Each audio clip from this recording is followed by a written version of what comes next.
जब नमरूद ने हजरत इब्राहिम अलैहिस्सलाम को आग में डाला, तब नमरूद की बेटी ऊपर महल की बालकनी से यह मंजर देख रही थी। उसने देखा कि हजरत इब्राहिम अलैहिस्सलाम आग के बीचों बीच एक तख्त पर बड़े शान और जलाल के साथ बैठे हैं। किनारे पर नहरें बह रही हैं। काफिरों के फेंके हुए पत्थर बादल की तरह उनके सर के ऊपर लटके हुए हैं और हजरत इब्राहिम अलैहिस्सलाम ऊंची आवाज से अपने रब का जिक्र कर रहे हैं। नमरूद ने अपनी बेटी से पूछा, क्या तूने हामान को देखा? तो उसने देखा कि हामान मिट्टी में तड़प रहा है, आंखों की सूजन से तकलीफों में है। फिर नमरूद ने पूछा, और इब्राहिम को देखा? बेटी बोली, जी हाँ, मैंने देखा और मैं हैरान रह गई। इब्राहिम उस इज्जत में है और हामान उस अजाब में। फिर बेटी हजरत इब्राहिम अलैहिस्सलाम के पास आई और कहा, ऐ इब्राहिम, मुझ पर रहमत करें, मैं आपके रब पर ईमान लाना चाहती हूँ। हजरत इब्राहिम अलैहिस्सलाम ने उसे कलिमा सिखाया और वह फौरन मोमिना हो गई। उसने कहा, मैं अपने बाप को भी ईमान की दावत दूंगी।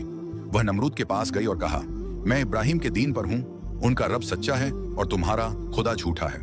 यह सुनकर नमरूद ने बेटी को मारना चाहा, लेकिन अचानक एक बादल आया और उसे उठाकर कोहे काफ ले गया।